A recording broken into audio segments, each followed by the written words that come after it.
So, for today's video, magluluto tayo ng kilawing labanos. Let's go!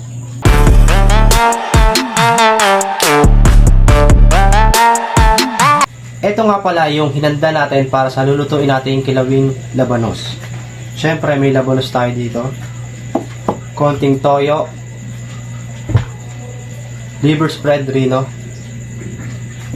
Tapos bawang, sibuyas, liver. Tapos yung main ingredients nila, yung Mang Tomas. Yung mga ginawa ko, guys. Yon. Nakita ko kasi itong video na to kay Yummy Kitchen. Ito, lagay ko na lang sa video. Salamat po sa inyo at nakakuha na naman ako ng bagong idea. At kahit di kami masyado marunong magluto, at least mga sa ginagawa nyo po ay natututo kami ng dahil po sa inyo. Maraming salamat po sa inyo. Yun lang po. Kahit masama ang paramdam natin, medyo hindi maganda tipla ko ngayon pero luluto ko pa rin kayo dahil sa inyo, guys. Tara, simulan natin. Okay, guys, ito na yung hinanda ko kanina at pinrepare ko yung hiniwa ko kanina na labanos. Ito na siya, guys. After mga 15 minutes siguro, nilagyan ko lang siya ng guys, tubig, tapos konting asin.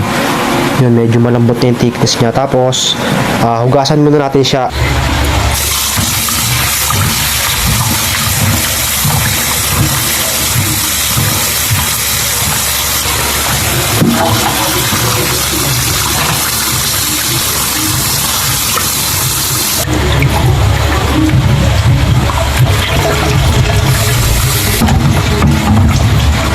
Okay, guys, simulan na natin ang pagluluto.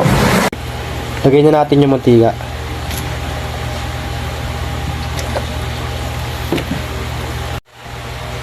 Okay, lagay na natin yung bawang. Sibuyas.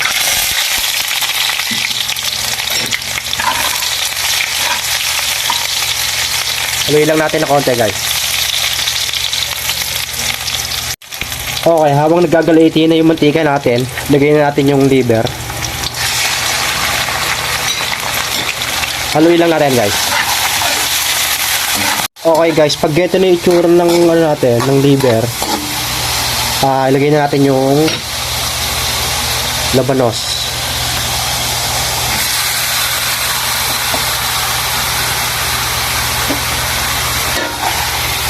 Haluin lang muna natin, guys.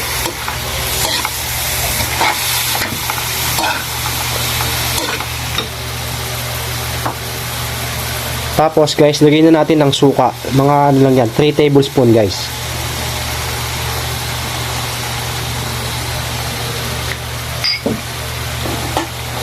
Tapos, guys, takpan muna natin siya. Huwag muna natin haluin kasi lutuin muna natin yung suka. Okay, guys, tingnan natin yung pinakulo natin. Siguro ko pinakulong ko to ng halos 2 to 3 minutes, guys. Pwede na siyang haluin.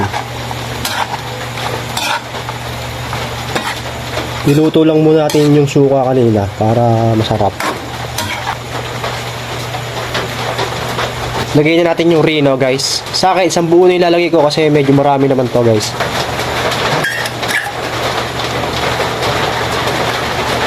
Tapos toyo, guys, konti lang. Mga 2 tablespoon, guys. 2 tablespoon.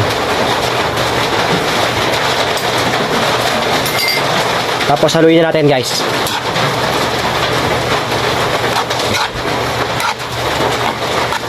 Kung may maririnig kayo medyo patak-patak ng ulan, parang uulan na yata, guys. Inabot na tayo ng ulan sa pagluluto. Haluin lang natin to, guys, tapos mamaya takpan natin. Tapos ito na yung huli, Mang Tomas. Lagyan natin ng konti.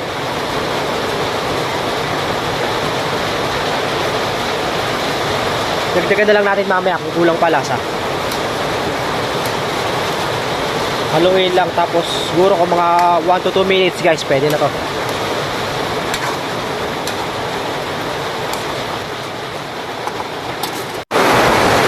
Okay, guys, moment of truth. Tikman na natin kung ano yung lasa na.